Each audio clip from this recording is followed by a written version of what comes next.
Coba lihat lampion-lampion ini, cantik bukan?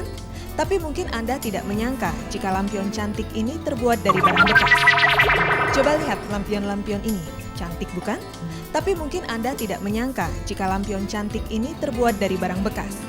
Adalah Bob Novandi yang mengubah botol bekas kemasan air minum menjadi karya yang unik dan menarik. Ayah 3 anak ini memulai hobi sekaligus profesinya sebagai pembuat lampion sejak 3 tahun lalu. Saat itu, Bob yang berprofesi sebagai sekretaris pribadi salah satu anggota Dewan Perwakilan Rakyat harus mengasuh salah seorang anaknya yang menderita sindrom hiperaktif. Kini, Bob justru memfokuskan diri pada seni membuat lampion. Tanpa sketsa pola, ia bahkan telah menghasilkan berbagai model lampion. Iseng-iseng habis menyimak,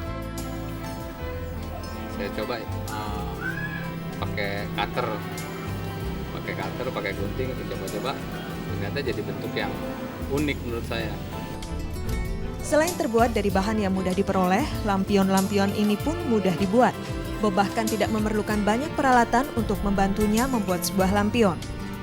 Awalnya botol bekas dibersihkan, kemudian bagian alas botol dipotong sesuai pola alas. Potongan ini kemudian ditempelkan ke ujung leher botol.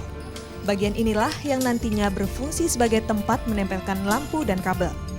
Proses selanjutnya adalah memotong badan kabel sesuai pola yang diinginkan. Dengan hanya berbekal cutter dan gunting, Bob tak ragu memotong badan botol. Ia bahkan tidak memerlukan penggaris atau sketsa tertentu di botol. Nah, lampion sudah setengah jadi. Kini tinggal mengecat dan membentuk botol menjadi bentuk lampion. Tahap terakhir adalah memasang lampu dan kabel pada bagian alas lampion. Dan jadilah lampion yang cantik. Masing-masing lampion karya Bob ternyata punya nama loh. Salah satunya adalah lampion hijau yang ia beri nama Spirit of Life. Apa namanya Spirit of Life? Ini 3 dimensi. Jadi antara iman, ilmu, dan amal itu harus satu. Dia kan 3 dimensi. Sebab namanya Spirit. Bagi Bob, siapa saja bisa membuatnya, asalkan menguasai kunci pembuatan lampion. Kuncinya harus sabar, ya teliti. Kita nggak bisa asal bikin aja, karena bentuknya juga harus presisi kan. Kalau nggak, lampunya nanti bisa bersentuhan dengan botolnya, bisa panas, dia bisa lumer.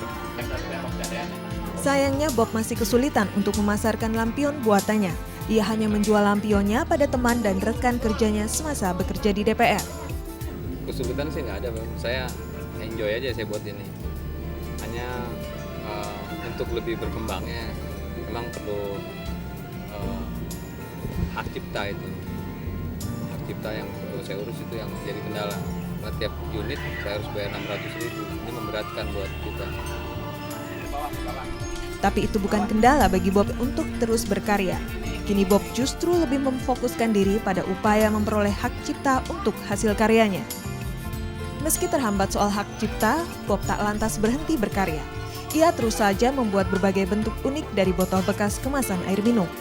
Lihat saja, ada berbagai peralatan lain yang ia ciptakan dari botol bekas. Setidaknya apa yang dilakukan Bob Novandi bisa menjadi solusi tepat untuk mengurangi limbah yang terus menumpuk di muka bumi. Agustina Tuti, Rahmat Febrian, Jakarta.